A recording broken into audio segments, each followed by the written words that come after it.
Hello everyone, welcome to Ashwini's vlog. ಇವತ್ತು ನಾನು ಶೇಂಗಾ ಉಂಡೆ ಹೆಂಗೆ ಮಾಡೋದು ಅಂತ ತೋರಿಸ್ಕೊಡ್ತಾಯಿದ್ದೀನಿ.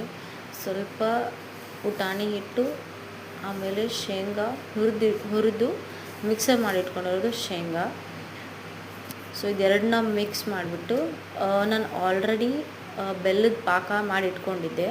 ಸೊ ಅದು ಬೆಲ್ಲದ ಪಾಕನ ಇಲ್ಲಿ ಮಿಕ್ಸ್ ಮಾಡ್ತಾಯಿದ್ದೀನಿ. ಸೊ ಸ್ವಲ್ಪ ನಮ್ಗೆ ಎಷ್ಟು ಬೇಕೋ ಅಷ್ಟು ಸ್ವಲ್ಪ ಆ್ಯಡ್ ಮಾಡ್ತಾ ಹೋಗಬೇಕು. ಸೊ ನಾಗರ ಪಂಚಮಿ ಬಂತಲ್ವಾ, ಸೊ ಅದಕ್ಕೋಸ್ಕರ ನಾನು ಶೇಂಗಾ ಉಂಡೆ ಮಾಡ್ತಾಯಿದ್ದೀನಿ. ಓಕೆ, ಸೊ ಇದನ್ನು ಸ್ವಲ್ಪ ಹೇಗೆ ಆಣಬೇಕೋ ಅಷ್ಟನ್ನು ನಾವು ಸೇರಿಸ್ಕೊತಾ ಹೋಗಬೇಕು ಆ್ಯಂಡ್ ಮಿಕ್ಸ್ ಮಾಡ್ತಾ ಹೋಗಬೇಕು. ಜಾಸ್ತಿ ಪಾಕ ಆಗಬಾರ್ದು. ಜಸ್ಟ್ ಇಷ್ಟ ಆಗ್ತಾಯಿದೆ. ಸ್ವಲ್ಪ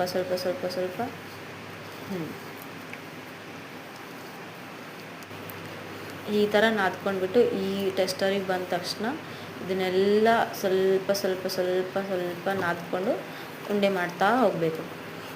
ನನಗೆ ಒಂದೊಂದಾಗಿ ಉಂಡೆ ಮಾಡ್ತಾ ಹೋಗ್ತೀನಿ. ಸೊ ಶೇಂಗಾ ಉಂಡೆ ಇದೊಂದು ಸ್ವಲ್ಪ ಡಿಫ್ರೆಂಟು ನಮ್ಮ ಸ್ಟೈಲಲ್ಲಿ. ಅಂದರೆ ನಾವು ಸ್ವಲ್ಪ ಪುಟಾಣಿ ಹಿಟ್ಟನ್ನ ಸ್ವಲ್ಪ ಹಾಕಿ ಮಿಕ್ಸ್ ಮಾಡಿ ಮಾಡ್ತೀವಿ. ಸೊ ಇದು ಡಿಫ್ರೆಂಟ್ ಆಗಿರುತ್ತೆ, ಬಟ್ ಟೇಸ್ಟು ಚೆನ್ನಾಗಿರುತ್ತೆ. ಜಾಸ್ತಿ ದಿವಸ ರೀಸ್ಟೋರು ಮಾಡ್ಕೋಬೋದು. ಎಷ್ಟು ಚೆನ್ನಾಗಾಯಿತು, ಕಡಿಮೆ ಸಮಯದಲ್ಲಿ ಆಗಿಬಿಡುತ್ತೆ.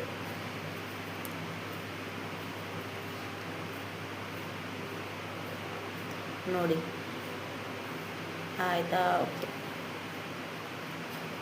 ತುಂಬ ಸುಲಭ, ಎಷ್ಟು ಬೇಗ ಆಗಿಬಿಡುತ್ತೆ.